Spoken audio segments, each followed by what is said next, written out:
more open than the other?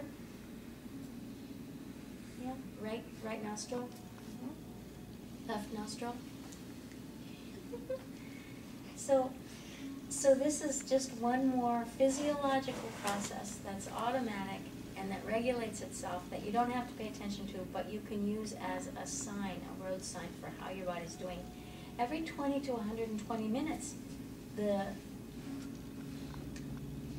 dominance changes. Dominance meaning one nostril will be more open than the other.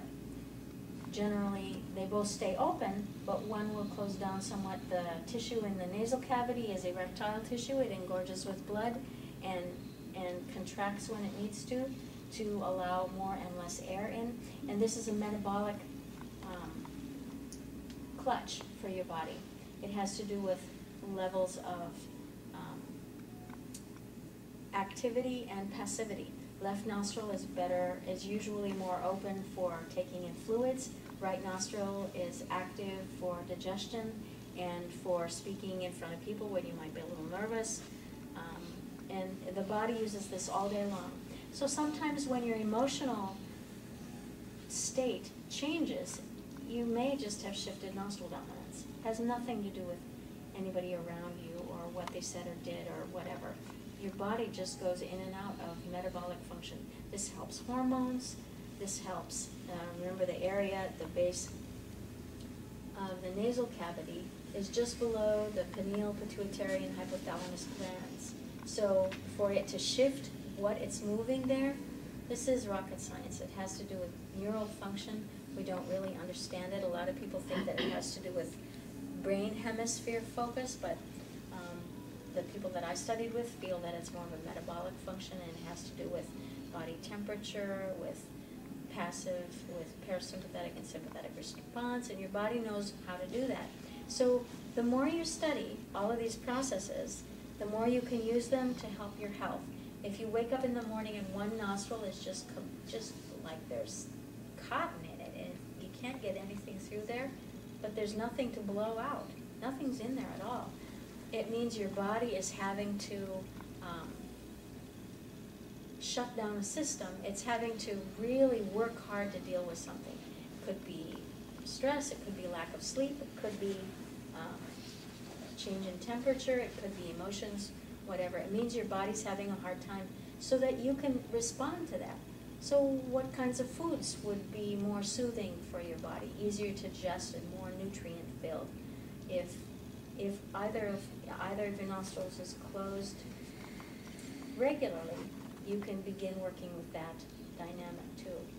Does anybody have any questions? Yeah.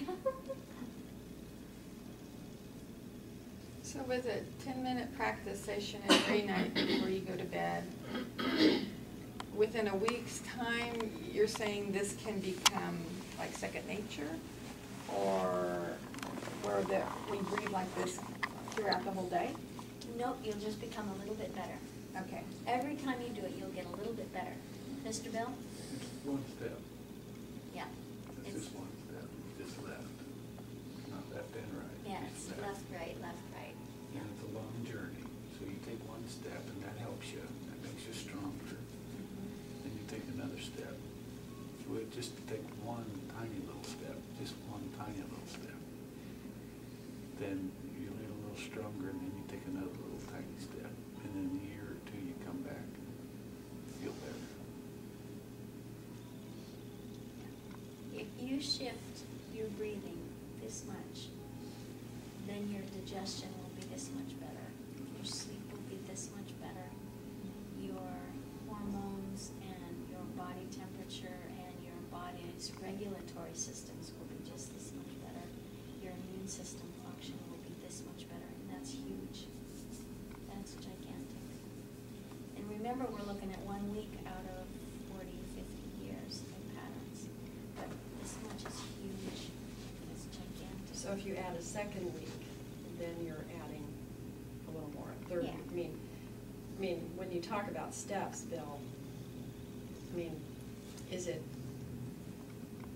steps as in more of the same, or this being one measure adding something different, being another you know, are you talking from your own experience? Are you talking about, if somebody does this 10 minutes for 52 weeks, that's 52 steps, so to speak? From my experience, yeah, I'm lucky. I've got a God, and He sends me road maps. He tells me which way to go. When I walk out of here, I may not know whether to go left or right. And He'll tell me to go right. If I go the wrong way, He'll slap me upside the head. And I've been fortunate enough that He sends me to people who can help me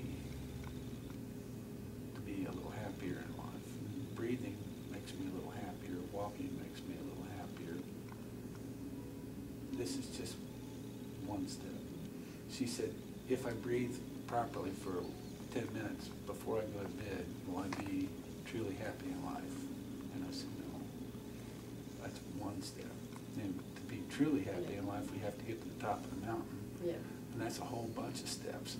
This isn't one, and then you can come back and do this one again. This is one step to something else. Yeah.